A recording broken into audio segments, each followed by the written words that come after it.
one thing that I've always lived by is that you can learn something from everybody, no matter who it is, Oh how long yeah. they've been doing this. Everyone has that one little tip. This trade has given me so much. It's changed my life.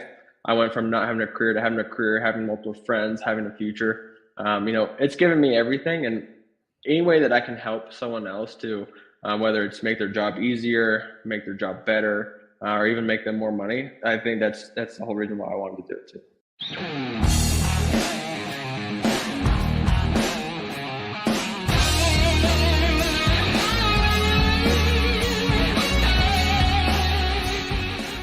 Hola, what's up, everybody? My name's Adrian Garcia.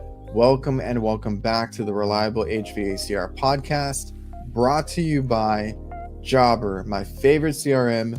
If you guys need to get organized, better manage your business, Jobber is a perfect app for that. It's on your phone, it's on your tablet, it's on your computer, anywhere you have internet access, and you can invoice, quote, do your maintenance agreements, schedule jobs, get this customer hub where you can interact with your customers, send out reminders.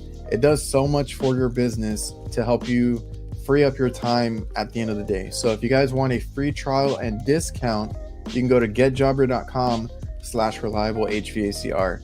Then we have VETO Pro Pack. I cannot tell you how many bags that I went through before finding out about this company with these high quality bags. If you guys want some good bags, some good tool bags, and really any bag you can think of, go to vetopropack.com.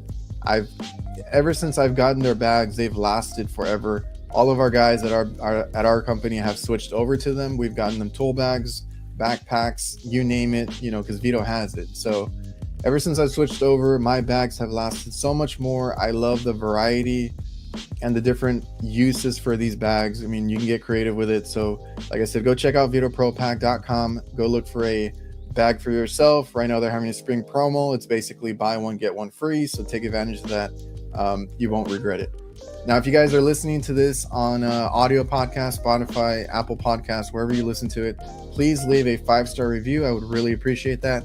If you're on YouTube, make sure you subscribe, like, and comment this video if you enjoyed it, and I hope you guys are enjoying the podcast. I really love doing this. Great way to meet and talk to a lot of these guys, get their stories out. And I appreciate you guys for tuning in and making this what it is. On tonight's episode, we have Logan, the Snow King of HVAC. If you guys want to find him on Instagram, you can find him under Snow King of HVAC. He is the last member that I've been able to get on for the Visionaries, the HVAC Visionaries. So I've been able to catch them all, and I've had them on all individually, getting to know the individuals behind the group that tries to motivate the younger generation, which I think is great, So tonight we have Logan. He's going to talk about working in Colorado, how he got in the business, how he started, got to where he's at now. He's in his early 20s, so doing a lot of good things, and we just talk about, what he's been through so far. So enjoy the show. All right, Logan, how are you, man? How are you doing today? I'm doing great, brother. How about yourself? Pretty awesome. Like Ben would say, unstoppable, right? There you go. Best you can do, right? That's his new thing now. Love it. So how's work been for you right now? Honestly, it's been pretty slow. It's about 60 degrees outside, so there's not a ton of urgency, but we're staying busy. Oh, that's good, man. I had the day off. I know I mentioned that right now, but the kids I didn't even realize they had a bad weather day. It's nice outside. This was just like they schedule the stuff ahead of time, so the kids had the day off, and I get to stay behind, Oh, that's sick, dude. So You'll have a good day off. They get a little crazy sometimes. It gets hectic, but still good. It's just that's one of the benefits I get, right? Doing my own thing, my own business, right? I can schedule because like the last couple of weeks was real hectic because I do mostly refrigeration, so it's all like right now it's all ice machines. I know a lot of people that are watching this will know that I've talked about it a lot lately because it's something that I was behind on doing all the ice machine maintenance. I had like 22 to do, and then they just added like 5 more to the list that I got to get to eventually. And then the How long does AC one main take you? a couple on these, a couple hours, because it's a Nice. fallet ice machine, so it's not like your typical like Manitowoc or Scotsman that you might see at a restaurant. This is at a hospital. They like the nugget ice, which is like the Sonic ice or whatever. Yeah.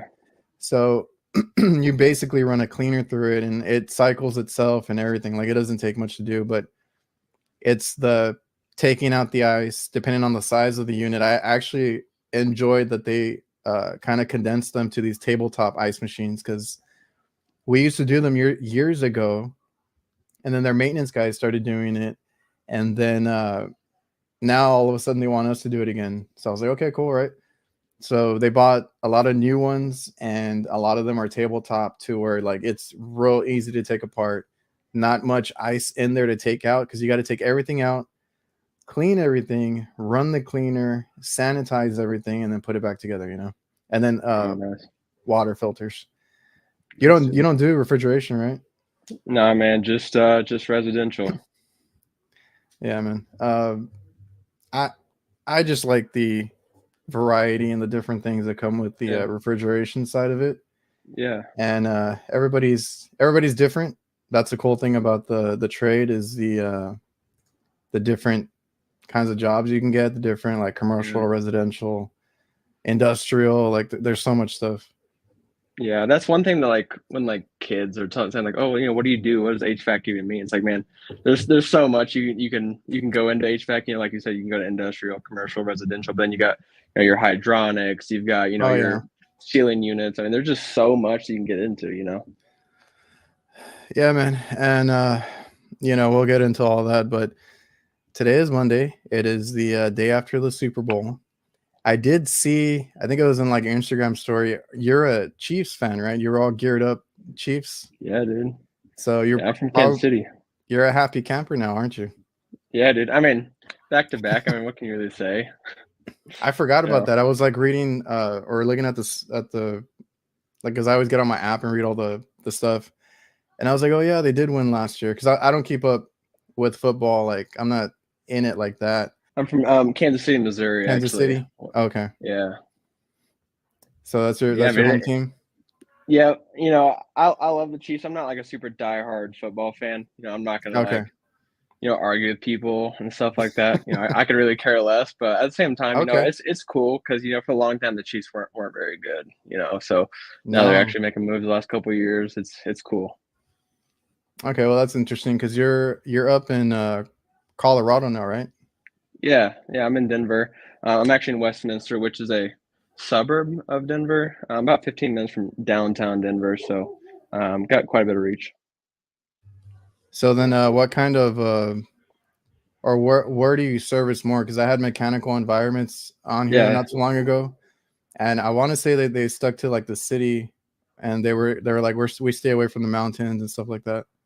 Yeah, so we'll go like into the foothills quite a bit. For everyone that's listening that knows Colorado, we'll go maybe as far as Evergreen, really not quite that far, but probably about 30 minutes, 40 minutes from where we're at. Usually we like to keep it within an hour because really once you're into like an hour and a half, unless it's some kind of like big ticket, I mean, it's hard to really make good money, especially like what they mentioned in your podcast. Like, there's not a whole lot out there for sure getting up in the mountains, but it's a lot of like custom homes, really, really beautiful houses. But yeah, there's just not a whole lot out there as far as like getting materials and stuff. And it's quite a bit of driving, especially like once you start getting into, it's like the dead of winter right now. There's a lot of snow up there, so I mean, these front wheel drive Ford vans won't get around too good. Yeah, man. So you said you do residential mostly, right? So you're within like an hour radius, so to speak. And that's funny because I do commercial, and that's a whole other different aspect of that, because I take 2-hour drives sometimes to get to these customers, and that's a normal thing for me. Like a few weeks ago, I had to head, because we have 2 different customers about an hour and a half away from where I'm at, and I was going there like several times a week to do different calls, and like that's a normal thing for me. I like the drive. That's something that I actually like. crank up the music or put on a good podcast and just, Yeah. drive out into the sunset. Yeah, I mean, I don't get when people say they hate the drive time, 'cause I feel like that's like the easiest money. Or especially for me working for somebody, it's like I'm still getting paid the same whether I'm on something or I'm driving. Windshield time is easy. You know what I mean? Yeah, some people don't like it. Like I'm sure like Jeff Jadem on Sure. Instagram. He hates it. Like that he loves being in one place and just knocking out Yeah. install, and being there and kind of taking his time, and because he's one that's actually done service. Hmm. And he's like, nah, you guys are awesome. Hats off to you guys. That's just not for me. I hate Yeah. driving. I hate running around. He likes being, there for half a day or a day or whatever it Yeah. is. And I'll give him credit. He makes those installs like Yeah. worth the time, And at least for me too, like being a tech, I feel like I use like my drive time as like calling up my people, seeing what they're up to, what they're doing, listen to some kind of, like you said, podcasts. Usually I'll use that as like, I don't want to be on my phone or anything, but calling up the parts house, seeing if they have it in stock, all that good stuff. So, it's not like just dead straight, driving with nothing on and, in the Yeah. silence, it's getting stuff done too at the same time. So, yeah, I don't mind it at all. So. Yeah, I'll take phone calls on the drive, and then like I said, if I'm listening to something, it's because I want to decompress, relax on my next to my next call, or like I said, on the phone, setting something up, scheduling something, all that kind of stuff. And then yeah, so I get a lot of windshield time, so Mhm. I try to Nice. take advantage of it too. Yeah, man. So I'm actually we're talking about the Chiefs and all that. I'm more of a basketball fan, Yeah. so like I'm all for that. You being from Denver, I remember the Denver Nuggets. Yeah. They used to be really good. They were bad for a while, and now they're the defending champs again. So there's that going on too. I don't know if you're into basketball or any other sports. I'm not super hard into basketball at all, but like the Denver parade that they have was like mayhem, dude. It was Oh, really? crazy. Yeah. How was that? Um, Were I mean, you it was out for that, or did no. you stay home? Oh yeah, no way, dude. I stayed home because it was like crazy. I mean, I was gonna say, you had like does it yeah, get downtown crazy? Denver's pretty wild sometimes. As far as like people just I don't know. Anytime you get a large group of people from just Yeah. everywhere, everyone can show up, man. Crazy stuff always goes down. So definitely wasn't out and about for that one. Yeah, I'm always curious about that because I'm from a small town area. We don't get that. I'm getting a little worried because our city is growing like so much to where it's Yeah. becoming a big city. And I don't know how I feel about it because I like being out, away from everything, and it being calm, all that. Like that's what I like. And they're redoing our highways or adding so much stuff in because I live by the border here in Texas. So Mhm. we get a lot of shoppers from Mexico. I mean, it's Yeah. cool. They spend all the money. They spend a shitload of money over here. So I know why they cater to them, but like I really like being alone. That's why right now I actually moved out of the city like pretty far, Mhm. and I'm enjoying the country life now. Yeah. that's I just used to always that's hear the just how I roosters am. in Oh, your live streams. Always the roosters. I love that, dude. that's not those are not mine. Those are the neighbors. I have roosters on one side. I got cows on the other side. Nice. We here have goats in the front. I don't know. It's always something, man. There's always Yeah. mayhem outside. Yep. I'm from a pretty small redneck city, so back in Missouri, man, I grew up like outside the city limits, and you could ride four wheelers in our backyard. We had like little trails we'd ride on. We'd shoot guns whenever we want. So I love that life because at the same time, like the big city is nice because you're gonna get more business, more opportunity. There's just more Oh yeah. people, different restaurants and stuff. But at the same time, those small town cities are really nice. Just being away from people, especially if like something were to ever happen. There's so many people, everything can go turn to mayhem pretty fast. So I don't blame you at all. Yeah. And and it's crazy because before, I mean, like you said, it's good for business. Right now, there's Mm. the chains, because we deal with a lot of like fast food chains and restaurants, and they're constantly building new ones here. So we in the last year have gotten like 3 or 4 new locations with one customer because they just pop up now, and that's good for business. That's good for us for work. I remember Right. back in the day, like we used to drive out quite a bit of ways, like 20-30 minutes to get to one restaurant that was like not near us, right? To get to like an Mm. Olive Garden or Yeah, whatever it right. is that we're trying to get to. And now we got several of them. It's grown so much. It's crazy to kind of Yeah. think back on that. And then just going back to the windshield time, like for us as a business, like you said, you're working for somebody, you're getting paid no matter what, right? So you could, Yeah. I mean, that's all paid for you. On a business standpoint, I had to, because me and my dad kind of struggled with that in the beginning, knowing how to charge and all that for anything. That's all billable time too. Anybody listening and watching, make sure you bill the trip. I Yeah. start my time, way before I get there, because that's a trip to get to the job site. That's billable time. Because I had Yeah. somebody on, well, his episode's coming out this week, but we recorded Mm. a couple weeks ago. We talked about that too. Like there's so many I think he called it non-billable hours in Yeah. this trade, because we do so much getting there, getting the parts, all this Yeah. stuff that the customer doesn't see. And that's why when I do a meme like for that $2,000 capacitor, I'm joking, but like a Yeah. lot of people get upset about that. And Yeah. it's like, and then that one's kind of funny, because it's like, what do you want me to do? I'm not going to go there for like $20, like Yeah. there's other things that go into it. I have it on the truck. The drive getting there, my truck needs to be insured. Our techs need to be insured, Yeah. and like all this stuff. So all Yeah. that's billable. Anybody listening and watching, just that's Yeah. something that we struggled with. And I'm doing a lot of these. I'm going to be on some other podcasts, and then I got the jobber thing that I'm doing. Like we're trying to push the business side of it. So that was just like fresh in my mind. I just wanted to get that Yeah. out there. Yeah, totally, and have a little good cushion. Not every job's gonna go smooth every single time. You got to have a little bit of cushion there in case something does go wrong, because Yeah, it does happen. that's another question he asked, or when we were talking about that. And this was Josh from HVAC Guide.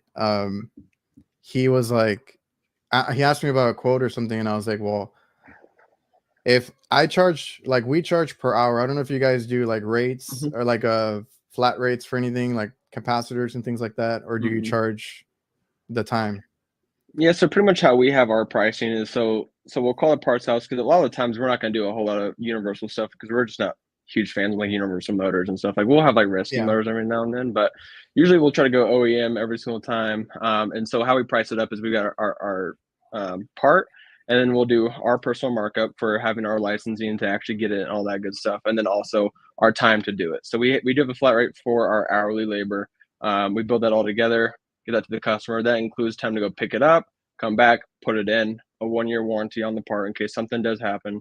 Quality control's been pretty horrible the last couple of years. Yeah. But yeah, so we've got all that built into one price. And when, customers do ask us like, oh yeah, can I get the part breakdown on it? It's tough because, we do have our insurance built into that, our gas, our Okay. training. Cause my boss is really, really big on training. Probably one of the Yeah. best things about my company is that no expense at all to training. Like he will send us to whatever training we need to, whatever comes up. It's like cool, let's do it. Paid full company, let's all go to it. Type Awesome. of stuff. So we have a lot of things like that. So whenever customers do ask us like, hey, break it down, just like listen, you're gonna have to call in for that. I can't really help you with that. This is the price if you want it done. And at the same time too, I try to make sure it's like, hey, if this something happens this part, don't worry. We're not going to run away. Like we've got your back. So, don't worry about that. So if that's what you're worried about as far as like the warranty and stuff, like all that's going to be taken care of. We're not going to be the company. It's like, you're never going to be able to get a hold of us. You call us one time, we're going to pick up, we're going to get it handled for you too. So That's that's the thing. And I have a lot of those, well, you brought up a lot of good points as to like the things that I was thinking about, or the conversation I had with Josh. Like you brought even more things up, like all that gets factored into our pricing. And it's like, I mean, the main thing is the mhm. convenience, right? Like we'll get you going the same day or whatever it is. Like you're not going to wait.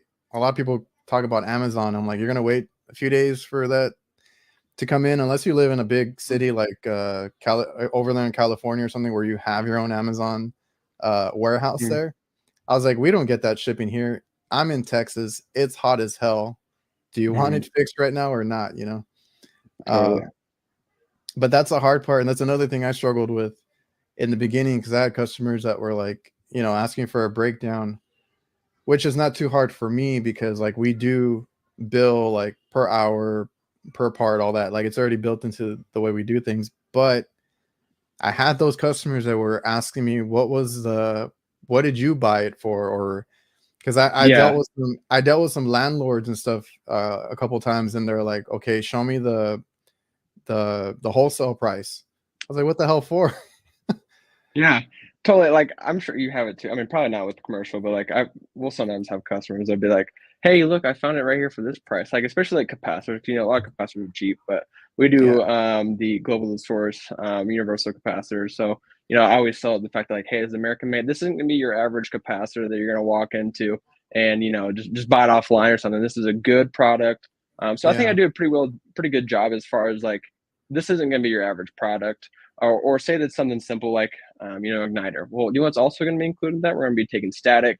You know, we'll yeah. even pull out the combustion analyzer. We pull an analysis on it. So it's like I'll usually try to sell more things than, hey, you're just going to part swap. You're going to be getting your 1 year warranty. So I usually try to do my best as far as like building more than just a part swap on it. You know, and a lot of people I think take that pretty well. It's like, well, you know, I probably wasn't going to be doing all that. So you know, if they don't want to do it, then it's cool, man. Yeah, I was gonna say the ones that are like the ones that actually think about it understand it, because you're selling, like, even myself, I work on my car, I work on like stuff around the house, but like to a certain point, because then you need somebody that comes in and knows what they're doing, and then like you said, if anything goes wrong, you know, you call them back and they'll fix it for you Yeah. for warranty and stuff. And those global the source, the AMRAD capacitors, Mm-hmm. I've been getting into Heard those about too now. yeah. And I need to look for the video because I can't remember who posted it. It was one of them. The insides of the capacitors, right? What they're made out of, what they put in theirs versus the cheap ones, and it's a big difference. And that's why Yeah. they cost a little more, right? But they come Yeah. with that 5-year warranty and all that. And all Totally. that is just like the communication to the customer too. So you have that down pat where you can Yeah. present yourself and just be upfront with them, like, you know, you're getting this and this, obviously. And I told them the same thing. You know, if it doesn't work, call me back. I'll come back, I'll make it right. Yeah. Because a lot of people here, I'm sure you've run into it too, there's companies that go and do something and then they run and hide, right? And that's why Yeah. these customers they have trust issues because of Yeah. these companies out here, you know. Man, that was interesting. But you know what else is interesting? This podcast is presented by Local. Local works tirelessly to help HVAC contractors rank higher on Google.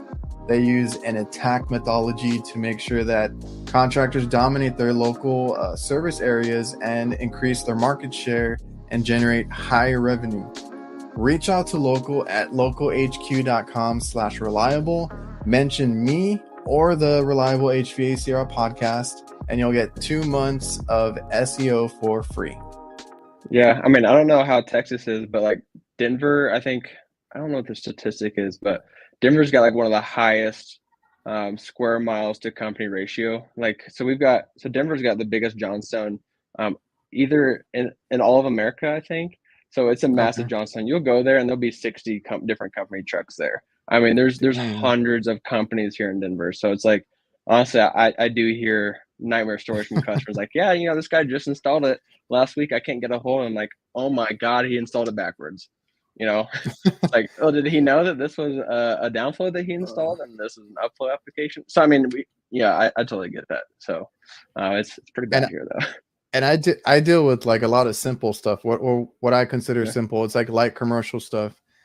That reminded me, I had because there's a certain pizza joint that um they have like a list of companies, right?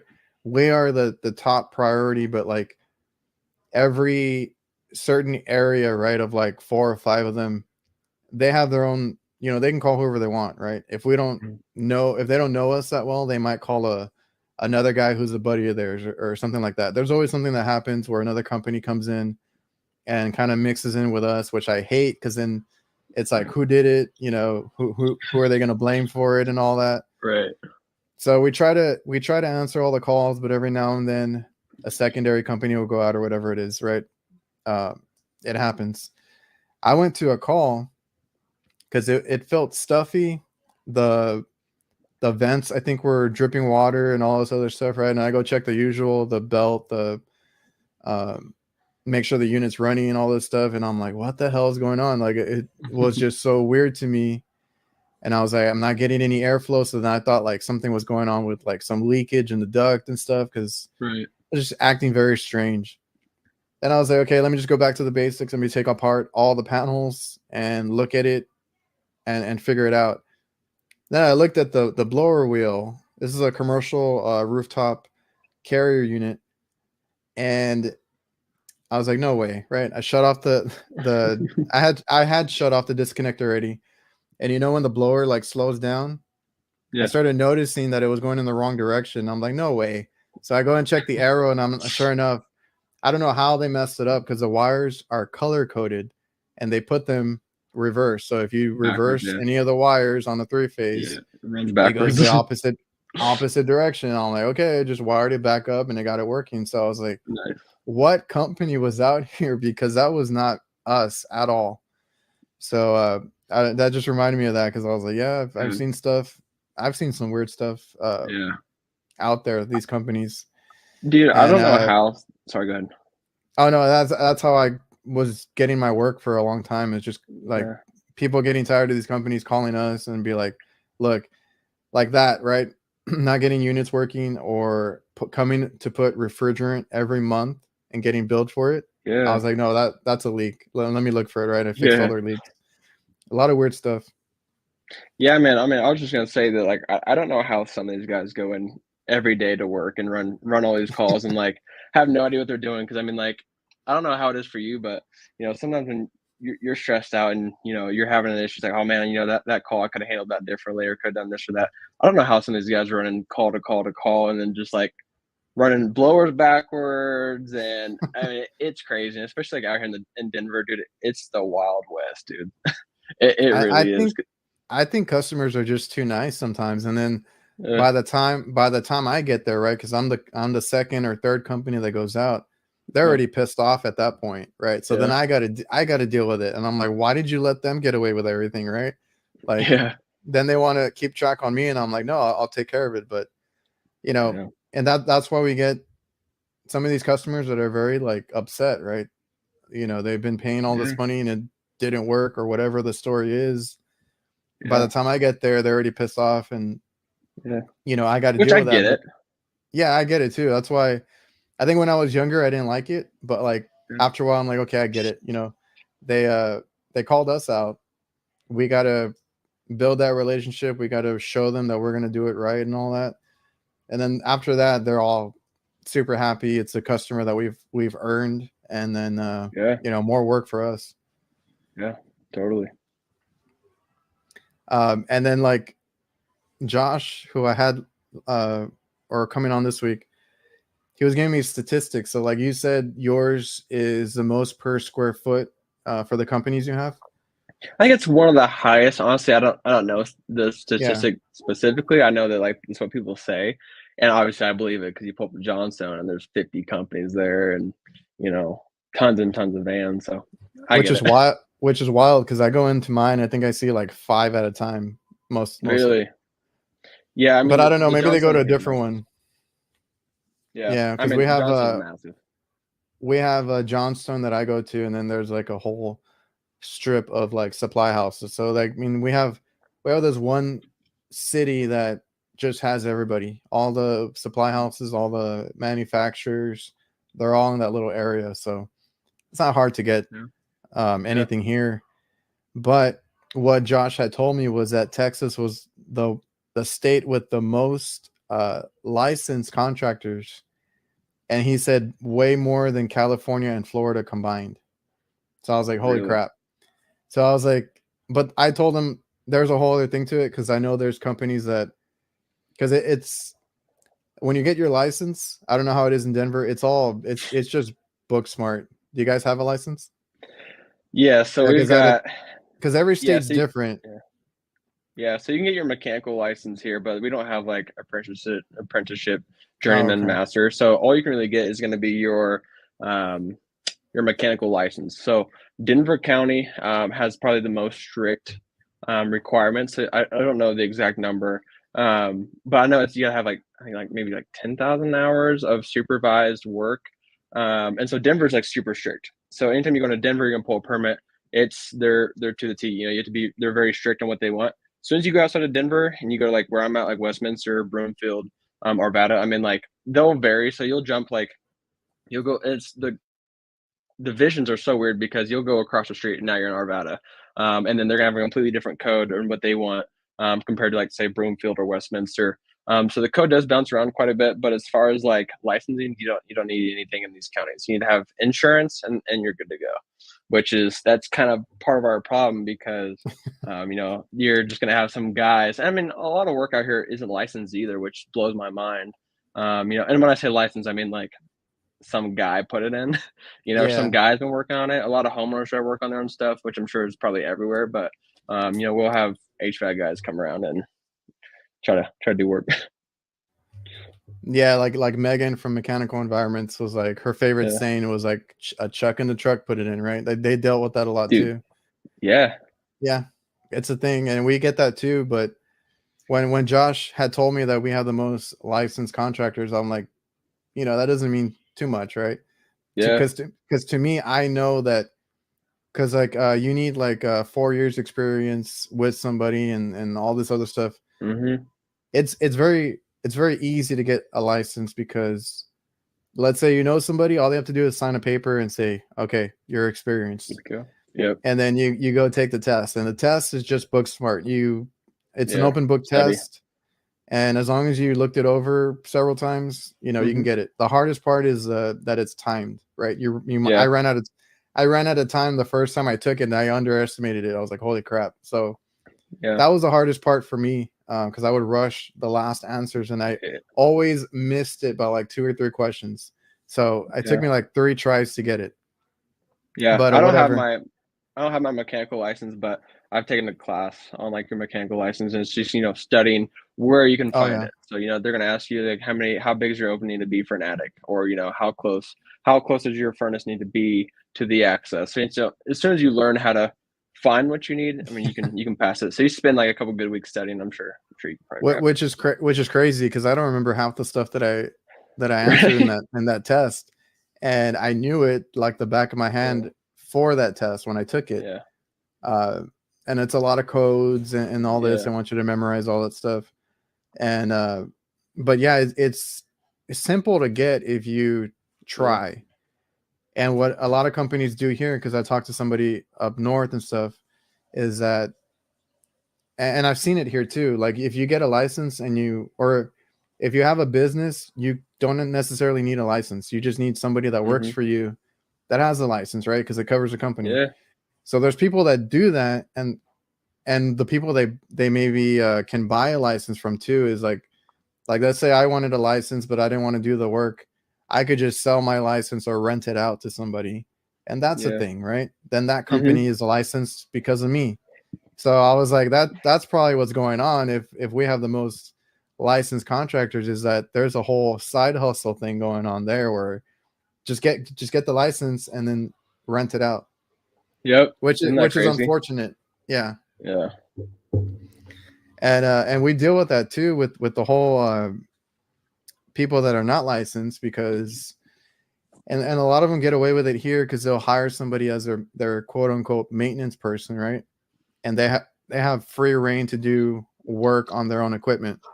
So Mm. I've dealt with a lot of restaurants, it's funny, because the more money that they have, because I knew one that was like a millionaire or something, like he was from another country, dude was rich as hell, Yeah. fought every invoice that we ever had for them, because we took care of the restaurants.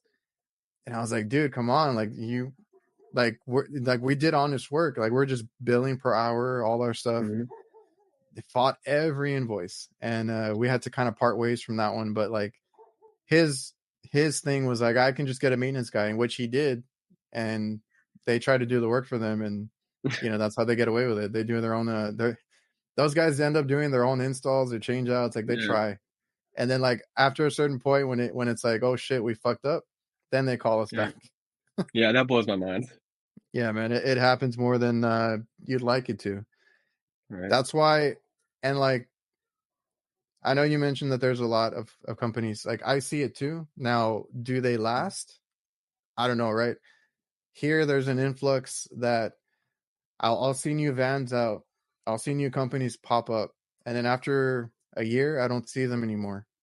I'm Right. like, I'm out there enough driving around that I should see their van pop up, and I just Yep. don't see them anymore. So I don't think these companies last. Mhm. Unfortunately, and they're probably those ones that you say that just run and hide. They go swap a part out and they go and hide and stuff. And it blows my mind too. And I'm like, how did you paid them after all that? Like, Yeah. I and mean, some of them are one lawsuit away from, oh yeah, no longer being around. So it's like, really they're I, pretty I've close to the I've edge. I've heard of some that like blow up compressors and crazy stuff. And I was like, and they're still in business. Like, Or yeah, they're or even kill walking people, that dude. they're walking that fine line. Yeah. Like I said, even kill people, man. I mean, like gas fired appliances, man. They're pretty simple stuff, and for the most part, they're safe. But as soon as you don't glue a joint, or you don't glue it properly, I mean, you're really putting someone's life at risk. One of the big stories out here in Denver, which everyone that is from Colorado probably knows the story about, up in Vail, which is like a big ski town. There's a family that actually died because the contractors, and the story does bounce around a little bit, from person to person. But the story is that these contractors, middle of winter, they did a 90% furnace in the attic, and the venting fell apart because the glue wasn't rated for the cold temperatures. So the glue didn't actually work. The venting fell apart and actually killed the whole family. So it's like, some of these guys really don't realize like what they're dealing with. You have one bad burn appliance. Yeah, I mean, I come across boilers all the time that, end up getting shut down, that are putting out 3,000, 4,000 ppm. I mean, that'd kill you so fast that it's not even funny. And it's just like some of these guys really have no clue what they're doing. They don't realize how serious like their hack jobs could be. It could be someone's life, fast. no, it's crazy because I say the same thing because even like when I do my little memes, right? They get a lot of attention from homeowners Right. that want to do their own work, and I'm like, okay, well, there's leaks, right? Gas leaks and stuff like that. Because Mm-hmm. I showed off a little gas leak detector one time. There's gas leaks that's deadly. There's refrigerant leaks. If you try to mess with that, you're gonna burn the crap out of yourself, lose Yep. a hand and whatnot. And I've heard of one. Well, I would always get told to be careful with capacitors, right? I've never had one like hurt me, harm me, or anything like that. I always discharge them. I don't play Yeah. around with the capacitors because I've been told Right. by my teachers and stuff when I was going to school, like horror stories, right? Right. And then like homeowners now, they're like, oh, it's a $10 part. I'll do it myself. I know how to do this and that. And I'm like, do you, right? Are you trained? Yeah. I know it's simple, but there's other reasons why the cap gave out too, right? And there could be Yeah. other factors. That I just said that because it reminded me there was a homeowner in my TikTok that was like, that's a $13 expense every year. When it gives out, I just go buy a new one. I was like, how many Right. capacitors have you gone Yeah, through, you can go dude? through. I was like, that's not normal. And he's like, oh, Right. you're just an HVAC tech, being an HVAC tech, sit down or something like that. I was like, all right. Yeah. Okay, I dude. was like, you could kill something else down the line, but by all means. Yeah. But no, I heard of one recently on another show, because I will never sell parts to people, right? That's not what I do. I don't want the liability either. Mhm. There was one that I had heard of where the guy sold a capacitor to a homeowner, right? It was after hours. He's like, he didn't think anything of it. The homeowner died because there was some funky stuff going on with the disconnect. It was bypassed and Yeah. all this other stuff. The dude passed away, and the technician felt horrible. Went back and actually worked on the unit to help out the family, but geez, man, like that's What like does that worst mean? case What scenario. they don't have cooling, and so and so died. Like, I think that's the least of their worries. But that's crazy, man. Yeah, Yeah. like you'll come across a breaker that's bad, or Well, not even bad, but like mislabeled. They think they turn it off. oh It's yeah. not off. You ground yourself out on 240. Oh, good luck, man. That's if you can't pull away. It's not gonna be great. And I have all that experience too, right? I'm like, well, Yeah. it might not be the capacitor that's hard to do or get to. It's something else down the Mhm. line, right? Like I said, Yeah. the whole getting getting shocked essentially. I've been shocked so many damn times. I hate that Yeah. feeling. So now I double check, triple check with my meter, all that stuff before I Yeah. even touch Same. anything. So Same. I don't know if I'm homeowner, paranoid, but I got yeah, I got homeowner shocked doesn't think one time about with that. 240. I was check. Exactly. Exactly. No, it sucks. Yeah. Yeah. I always check my meter. I got shocked one time with 240. I was like, dude, that was not fun. So like I'm always paranoid. So I always check my meter right before I touch it. Like, okay, cool, we're good to go. Yeah, and that whole thing with it being bypassed has happened to me too. I think I turn it off and I'm like get a little wake up right there with a shock, and I'm like, oh shit, I gotta go check that. Or Yeah. there was one that some of the stuff is just wired weird by a previous company, right? And then Right. they don't tell you, or they're like, oh, that's a temporary fix, but they leave it like that. You never know. Yeah. And for all my people listening, don't use those widow makers. I'll tell you, they call them a widow No. maker for a reason. I mean, if you have a meter, use your meter because I remember one time it was just 120, but I was checking with my widow maker. I don't even know what they even call them, just like the little tester. And Yeah. sure enough, dude, it was green, good to go. I got to touch it, and yeah, it's don't trust those things. I've heard that. I've never liked using them. Yeah, But I'm real paranoid. I always check the actual voltage. But yeah, I've yeah, heard just do not trust those things. yeah. Don't trust them. Throw it away. All right, man. So I got to meet you at the award show, and Yeah, it was cool because I got to run into you a few times, got to talk to you. Uh, yeah. I love what you're doing. You seem like a really cool guy. I wanted to have you on the show and come out here. What did you think of the award show, the tactical award show there? Honestly, man, I think that it was honestly incredible, man. It was super humbling. You'd be able to meet all of the other people in our field, and especially like the people that are on social media. Like before, I was doing HVAC, and didn't know that this community existed. Everyone in this community is so upbuilding, so cool, so helpful. I mean, there's no hate from anyone, in our community for the most part. Yeah.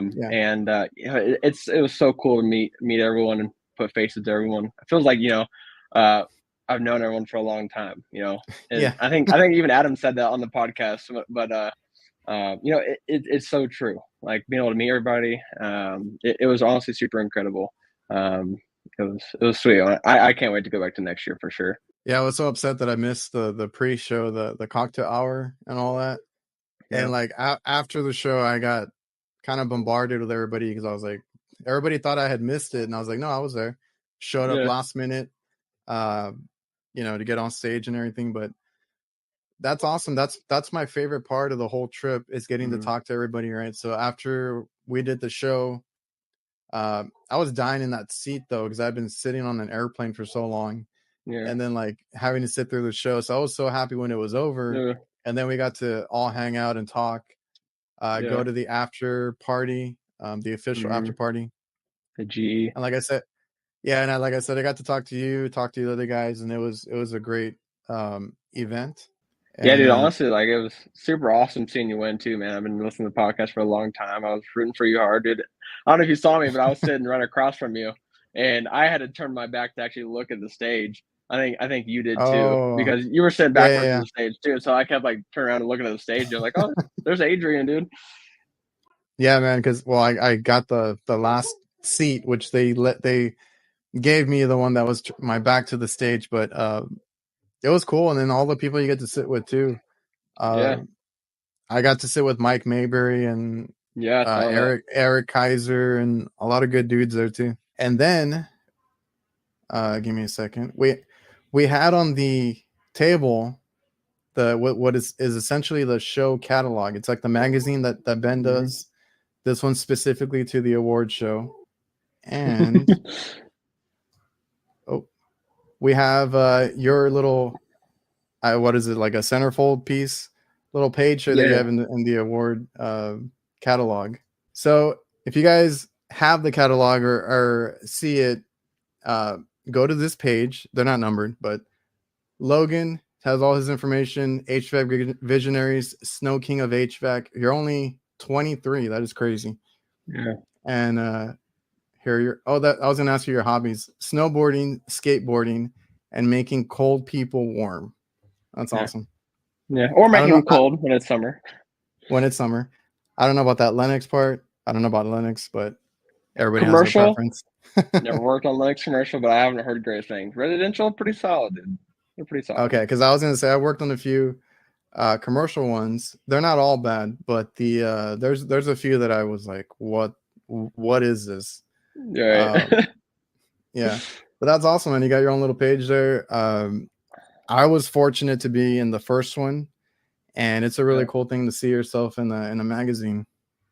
Dude, it honestly like took my breath away whenever Ben told me that I was in it, dude. I was starstruck, dude. Like I've never thought that, the trade would have took me to a place like this, where like I'd be in a magazine. Like as soon as I saw it, like I sent a picture to all my family. I was like, check this out, dude. And they were all so happy for me. And it's crazy because doing what we do, fixing furnaces, giving people heat, giving people cooling, Yeah, is it's incredible where it can take you, man. That's what I try to tell um, people that are thinking about getting in the field, people that are early on in their careers, is like you give this trade everything that you can, and really put yourself first as far as your education and providing a good experience for your customers. I mean, it can give you so much. It really can. no, that's awesome, man. It's cool that you have that. And like my parents too, when I was in the first one, they wanted copies and stuff, and I was like, yeah, I'll get you one. Oh It's yeah, I just sent it's like just a 7 copies. yeah, I was like, it's just a cool thing to do, right? I Yeah. appreciate Ben for doing this stuff because it's stuff that we wouldn't normally get. Mm-hmm. So Totally, dude. Yeah, it was a crazy experience, man. I don't think I'll ever forget that trip to HR, or even the tactical award show, man.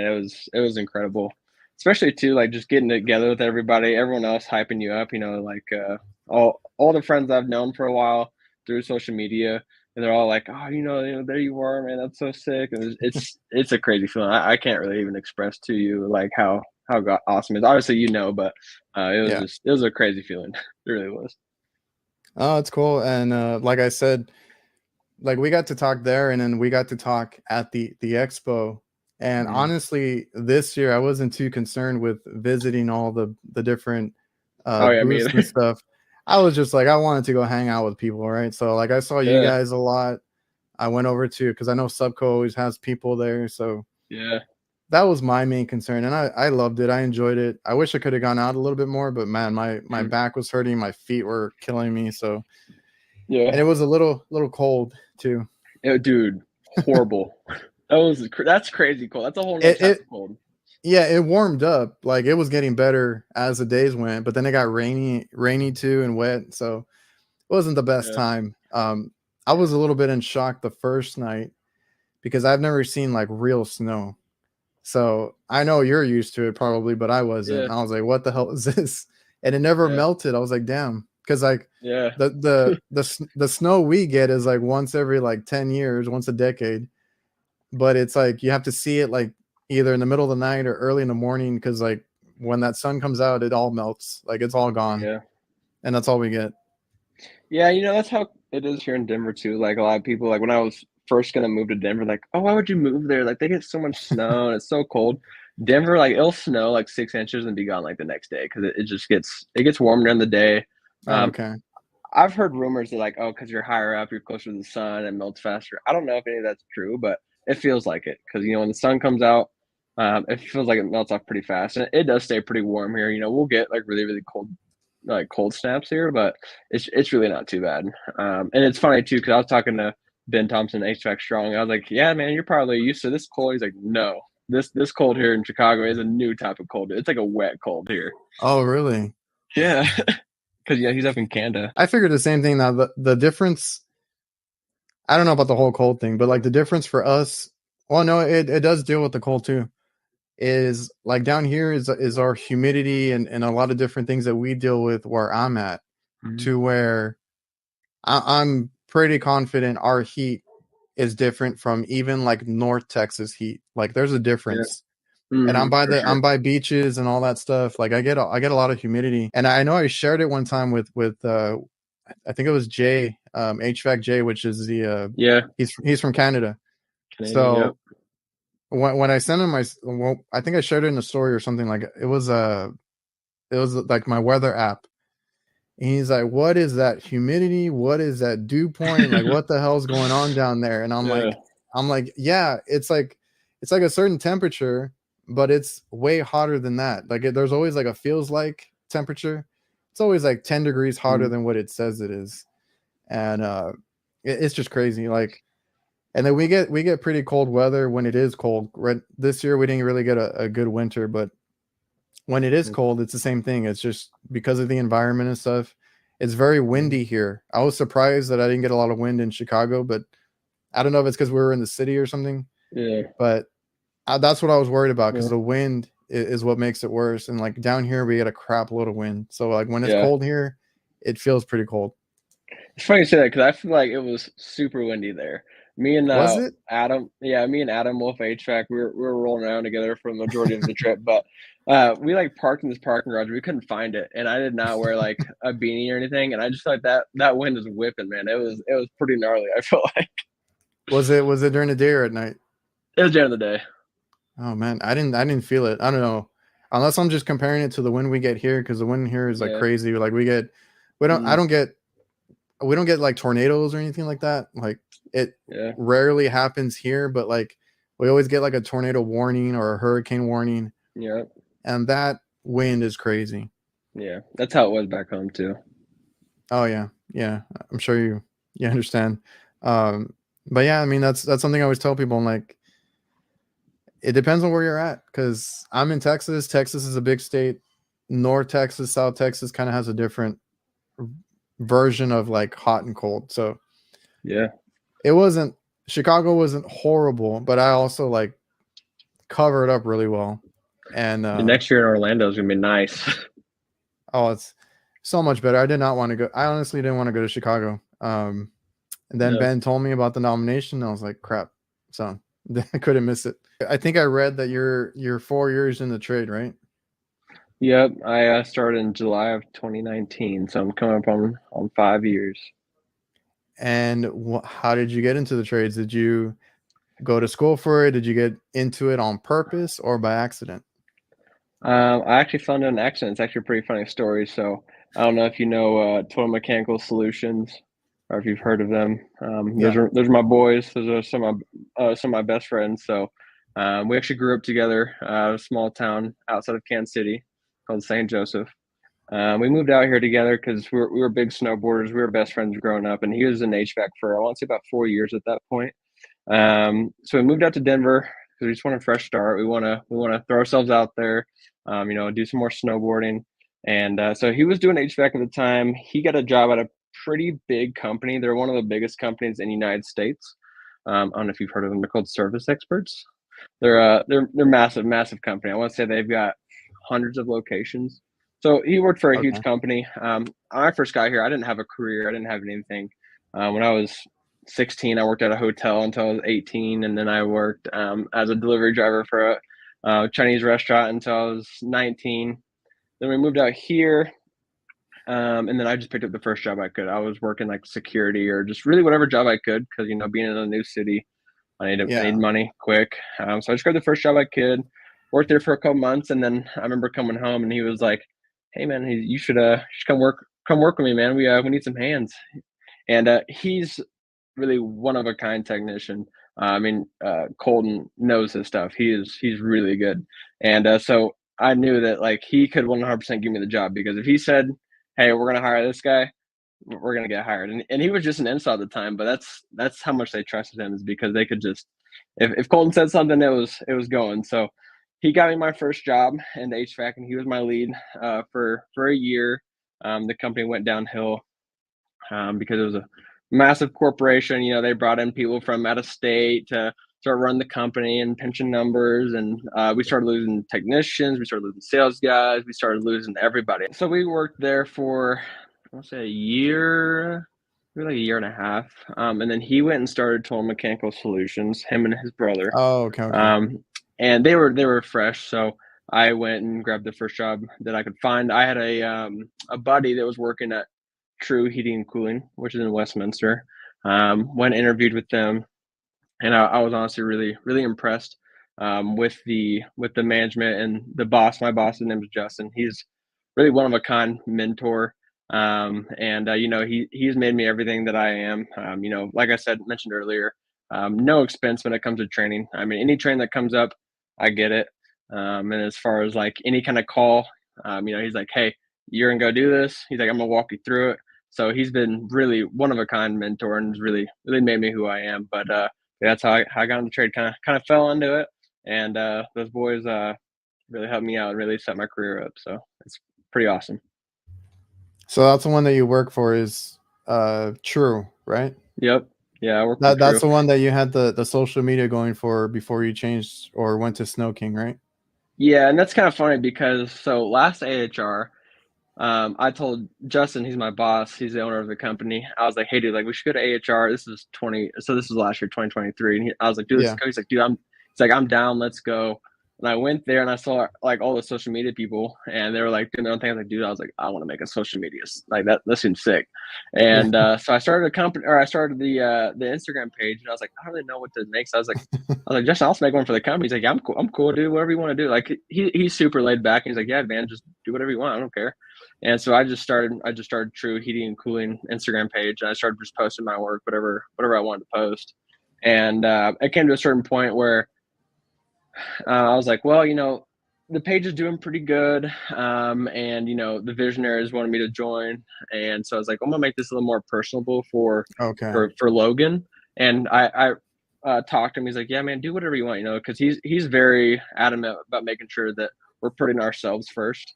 And he's like, Sure. honestly, like the Instagram page doesn't really do anything for the company. You know, it really Yeah. doesn't.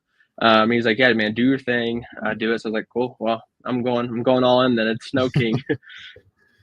Yeah, man, cuz and I understand cuz I tried doing mine for my business and it didn't work. I mean, you all do residential, so maybe like if you really invested in it, like I don't know, running ads or something, it could Yeah, work if you need the work, but it didn't work for me. Like I needed to get like restaurant owners, managers, like that kind of yeah, audience, and I wasn't getting it through like Facebook and stuff.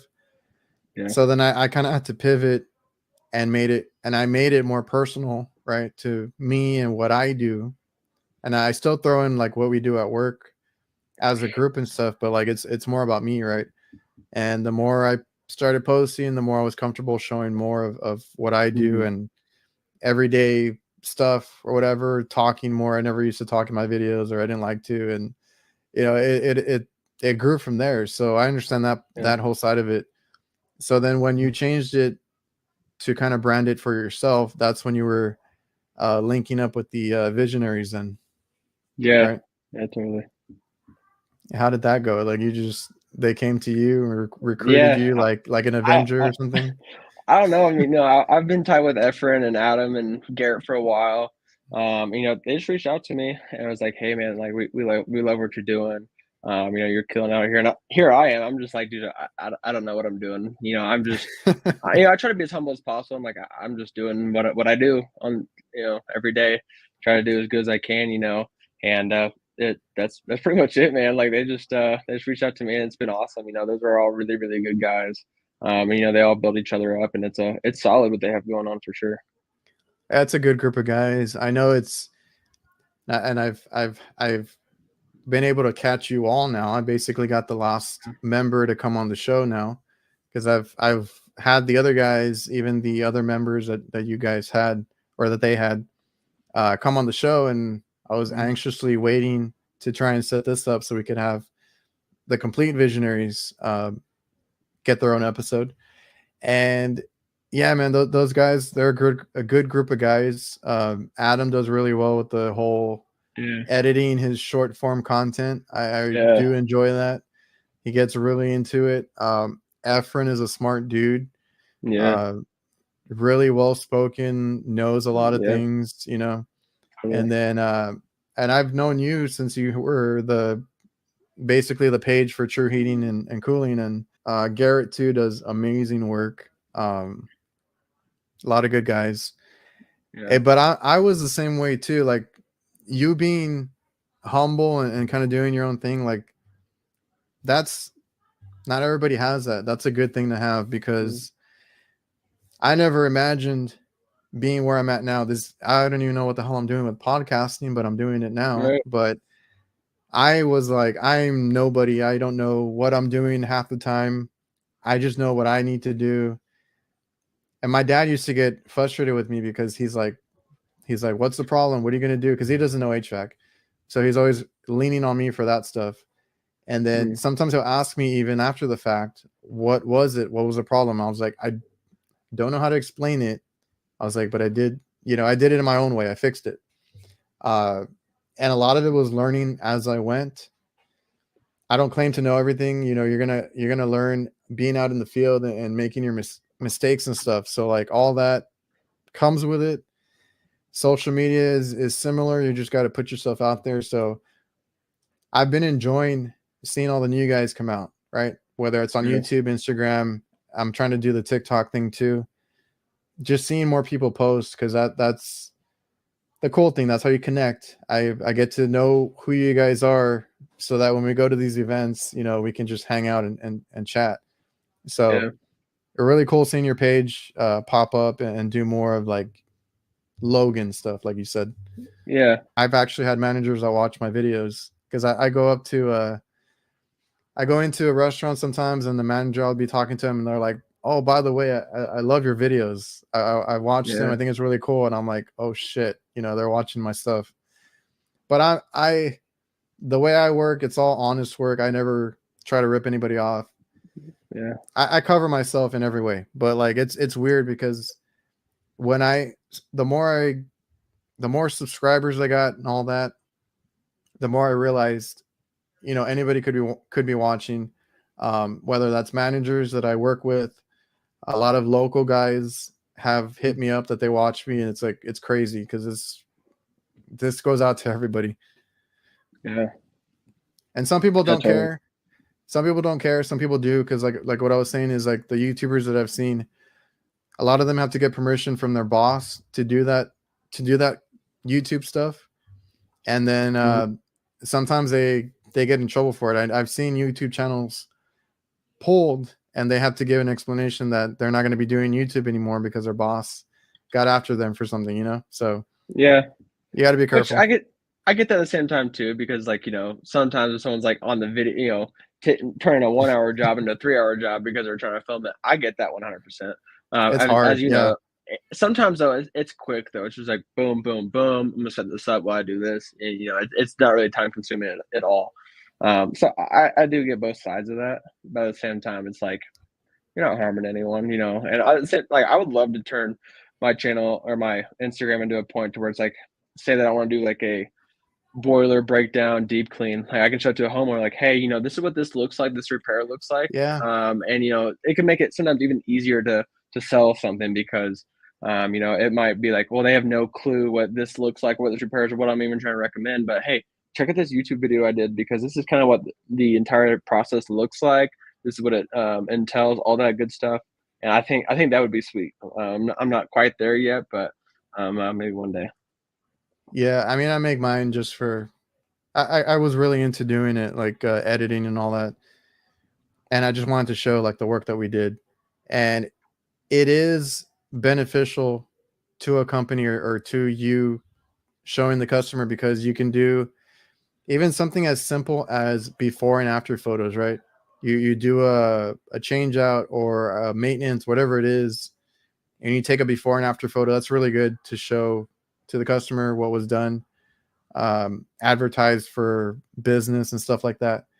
And then And what you were mentioning about the video, I think Mechanical Environments was another one that they use Company Cam to keep track of all their stuff, and they actually make videos to the customer, like this is what we did, or this is this or that, and they use it to their advantage. And they said they love it. The customers Yeah, really enjoy that. So I it's mean, good. this thing is like it's social media, it's content, but like it's beneficial to the business too, because I've seen that side of it too.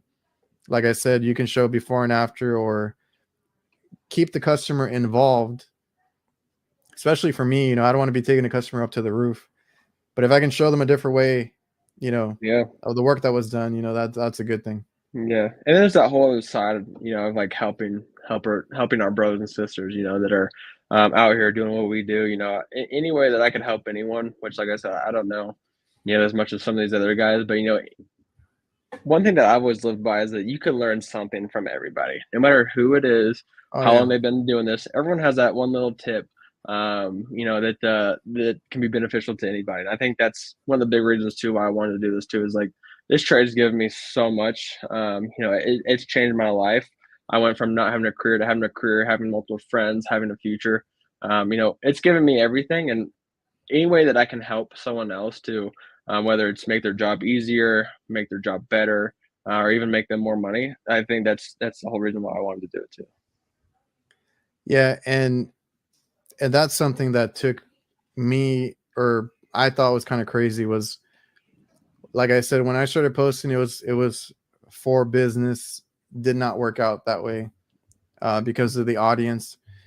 But that audience was people from other countries, other states, and I was like, holy crap! Like, I'm getting people from all over the world, basically. Then I start getting those messages where it's like, your Yeah, video helped me with this, or helped me with that, or it inspired me to get into the trade, or it motivates me, and I'm like, holy crap! So at that point, I just couldn't stop. So then I kept it going yeah, for the messages that I was getting and the people that it helped. Because like I awesome. said, I don't know everything. I don't think I could ever be like a teacher or anything for this trade, but like I can show you what I've done, the stuff that I do, the like what works for me. And Yeah, if that helps you, that's great, right? Like I said, getting those messages and talking to those people, because I've actually had some of those people on my podcast, just mm, because we start talking in messages and stuff, because like they'll have a question, or they'll refer to a video that I did, and then we start chatting about things. So that's the best mm, part about doing all this stuff, is helping people. And this podcast is just an excuse so I can sit down and talk to everybody. So I mean, I enjoy yeah, it. yeah. I love it.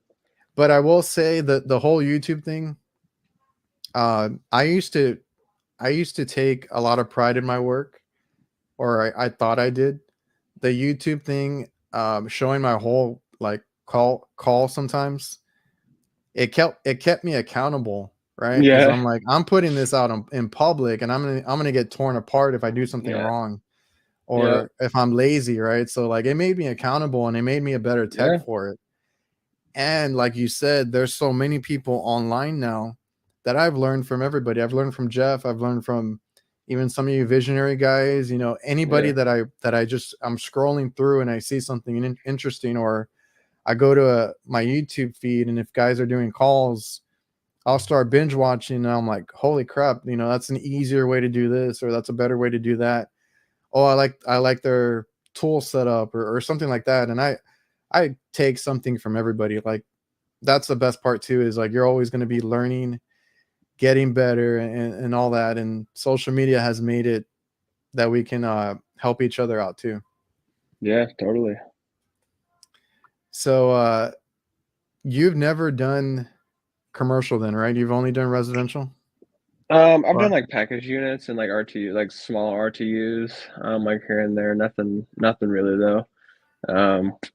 Trying to think. My last company used to do all of the Hobby Lobbies. I don't know if they have Hobby Lobby in Texas. It's oh, pretty much like a yeah, we home. we have Yeah, one. I think they just built another one. yeah. So like we used to have the contractors do all the RTUs. I didn't like it that much because like back then when I was like shadowing with someone, we'd go there for a service call, and then be like, "Oh yeah, one of the units isn't working," and they're like, "Okay, cool. You know which one?" Nope. You know which thermostat it is? Nope. So we spent 3 hours like trying to figure out Yeah, which they unit it was. never know. And I love that human interaction that you get to have on a call. It's like, especially like helping someone, going out there, they don't have heat. This grandma doesn't have heat, and you get to go out there, give her heat or give her cooling, and really have that one-on-one interaction. Don't get me wrong, sometimes it sucks. You get some crazy Yeah. customer. It's like, oh The my the God, one I always the one I always yeah. picture is the one that Adam did with that old man, Yes, where he yes. Oh my God. took apart the blower. Oh Oh my man, I God, was like, Adam, how what are did you you doing? not? I was like, how did you not lose your cool there, man? Yeah. No, it doesn't happen that often, but it does happen. Yeah, I think that video all the time. He's like, "Oh my God, Adam, what are you doing? Are you gonna put that back Yeah, together?" it was an awesome video, but like I was Yeah. like, it drove me nuts at the same time. He's like, "What are you doing? I'm cleaning this." Yeah, he stayed so calm. Yeah. Okay, so that was gonna be my other question is like if you had a preference on residential or commercial. So you prefer, which is like what I got, I think from Adam and some other guys too, is like Yeah. in residential you get that customer interaction.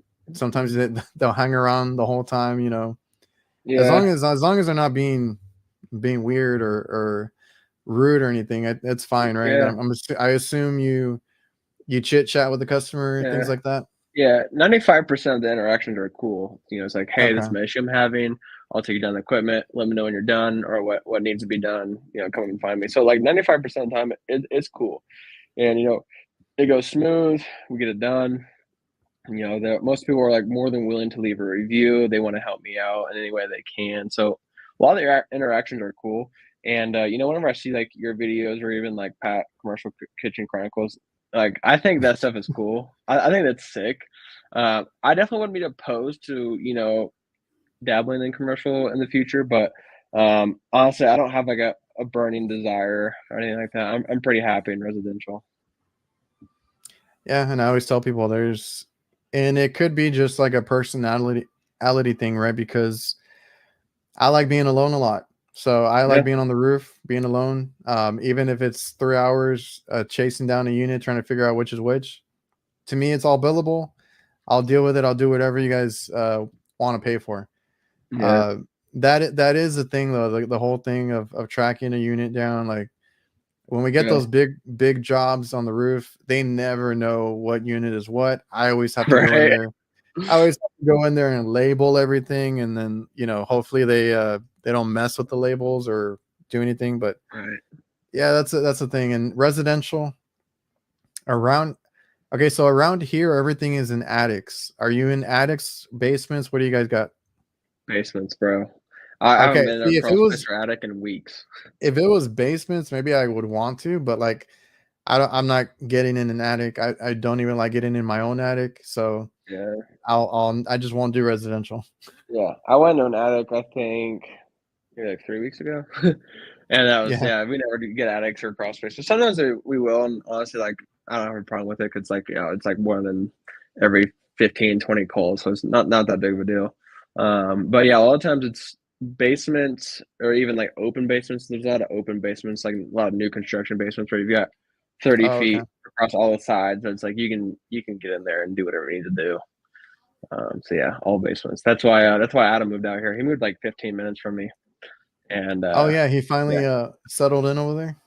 yeah, he's liking it. And yeah, he hasn't been in too many attic or crawl spaces yet. So Well, he's coming from I know he's coming from Cali, right? So like yeah, it's a pretty LA, big climate change. yeah, It's nice if you're in a well, basements are nice. And then the weather is probably decent. So then you learned on the job, I'm assuming, right? yes. So I did install for a year and a half. I think I was a lead for I want to say 6 months. I was a lead, and then I moved into maintenance because we lost our maintenance guy, and we had enough installs to where my boss Justin was like, "Hey, you want to get into maintenance?" I was like, "Let's do it, dude." So moved into maintenance, did maintenance for a year, which was cool because I got a lot of the fundamentals of taking amp draws on the inducer, and my big goal was like I told myself from day one I wanted to try to do things the right way. So like from day one, I was trying to be as thorough as possible. Like I was taking blower amps, I was taking inducer amps, I was really Okay. getting in there checking igniter ohms. Like I was really going hard. And then so for my first year doing maintenance, did really good. Moved into service. I've been doing service 2 years now. My first year was mainly just AC and furnaces, and quickly moved to where this is now my been doing boilers now a year and a half.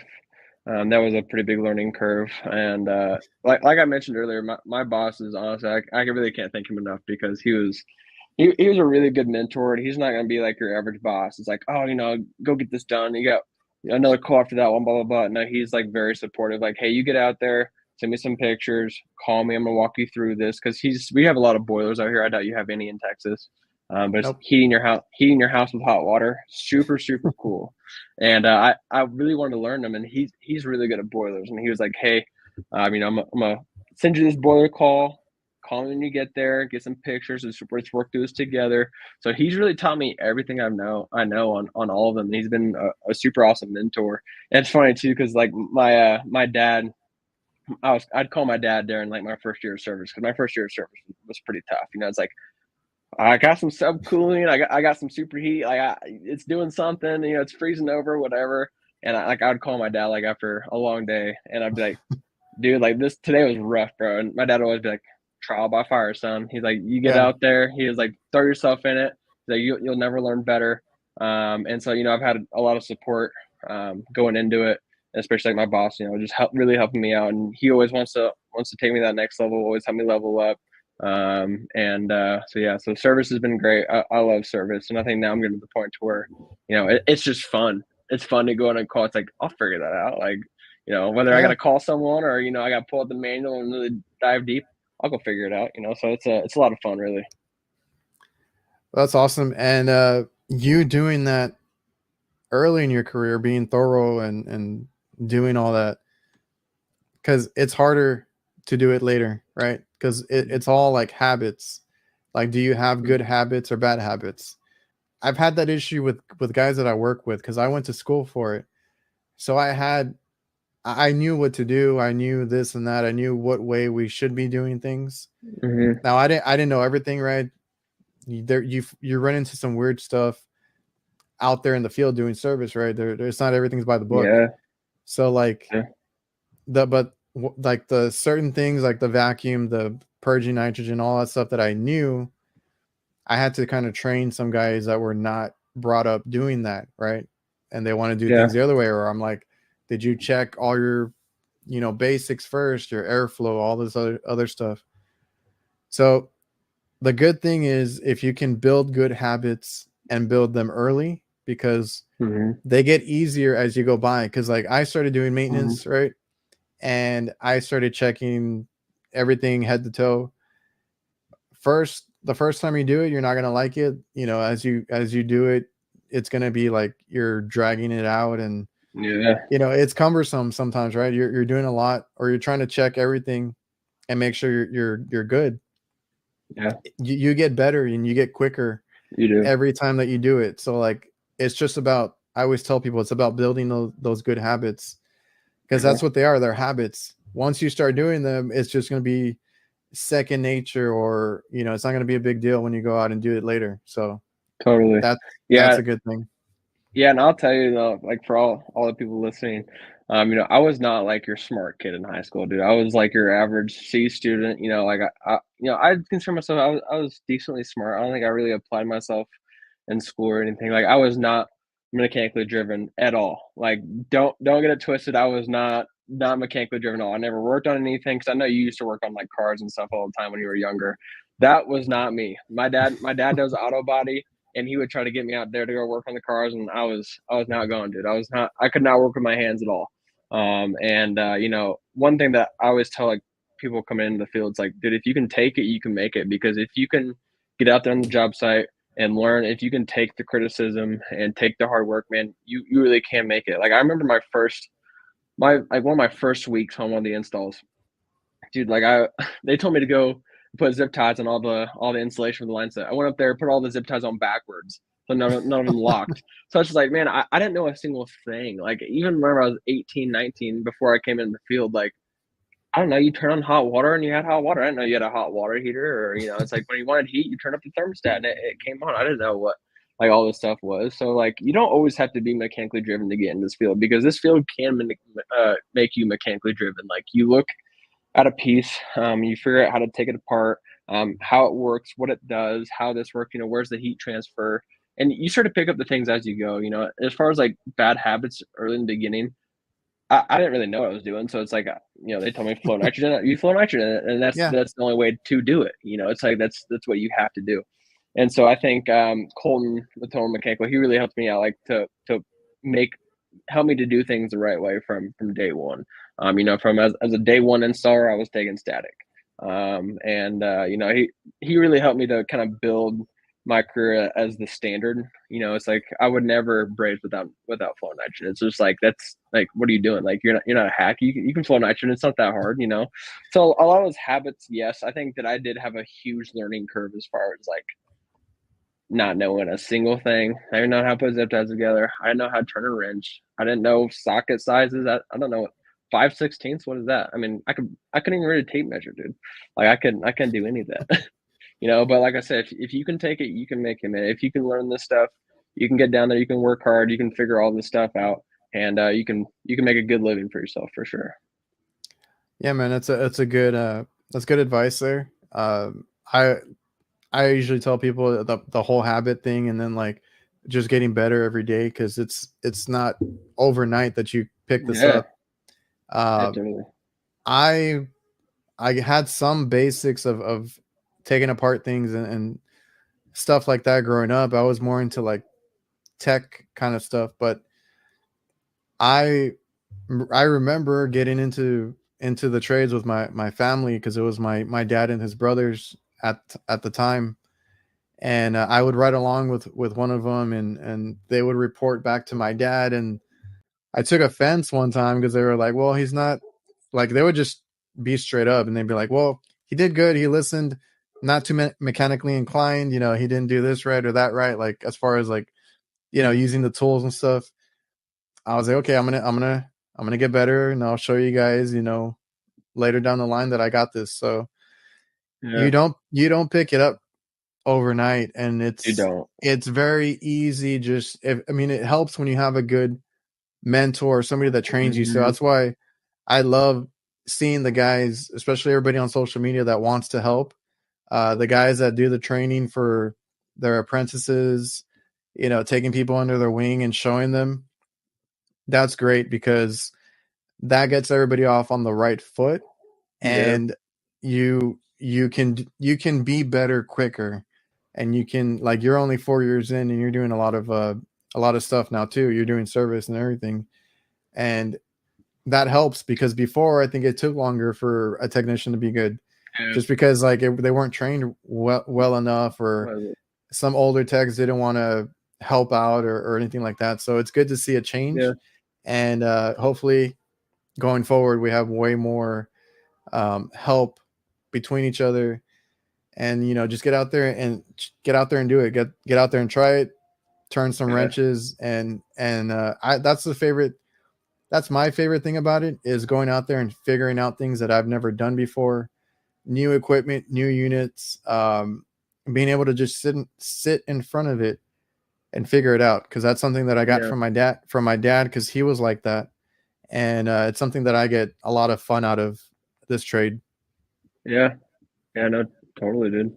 And that's the big part with like the visionaries too, is like, I feel like for me, like personally, like there was a big thing for a long time, even like before I got in the trade, where like senior techs were always like gatekeeping information. And it's just like, dude, I Yeah. can't stand that. Like, why would you not want to see another person in this field succeed? We're all in the same boat. We're It trying to do the best thing we can, and I hate gatekeeping info, dude. I don't know why people do that. it's so weird, because when I came into it, I was kind of in between that gap, because I started pretty young too, in my early 20s, and everybody just saw each other as competition. Like that's I don't all it get it. was. I hated it, right? I hated talking to other techs, because it was never going to be a good conversation, like from other companies, or even Yeah, in your own company sometimes. Um, it was always competition, and then later on, it got better. You make friends. Hmm. It's always good to make friends in your line of work, whether it's another company, another trade. Everybody helps everybody out when you can kind of like network and get involved with everybody. Because we get plumbers and electricians that give us work. I give work to them. I got a Yeah. buddy that does residential. I give him work. He gives me work. And then like I have people that I can call. Maybe not all the time, but like there's been guys that I've been able to call from other companies, or Hmm. a guy that works like at a McDonald's or something like that. And then we can kind of they can kind of help me figure things out too. So that's what it's about to me. Truly. Yep. That was a lot of good advice, a lot of good things to end on. That's one of my closing questions, is the whole advice thing, and I think you nailed it Yeah. there. Is there anything else you want to close out on? We've been almost an hour and a half. I don't want to keep you too long. Honestly, man, I think that was pretty solid. I mean, the biggest thing that was one thing that the advice that I could give is for the people that are new into the trade. Watch one big thing that was bad for me was an ego, because I feel like I was good at something. Your ego is gonna catch you up so fast. The same thing happened to me. Always stay humble. You don't know anything. You can always learn from everyone else, and keep on trucking, man. Every day you're gonna learn. And remember, if you're not measuring, you're just guessing. Wise word from NCI. So Oh yeah. All right, man. Well, I appreciate you for coming on the show. I'll leave all your information in the description. And yeah, thank you again for coming on, man. Appreciate. I really appreciate it, Adrian. It was an awesome experience, and it was sweet. Yeah, it was good chatting with you, man. And everybody watching and listening, I appreciate you guys for coming out, and I'll see you guys next time.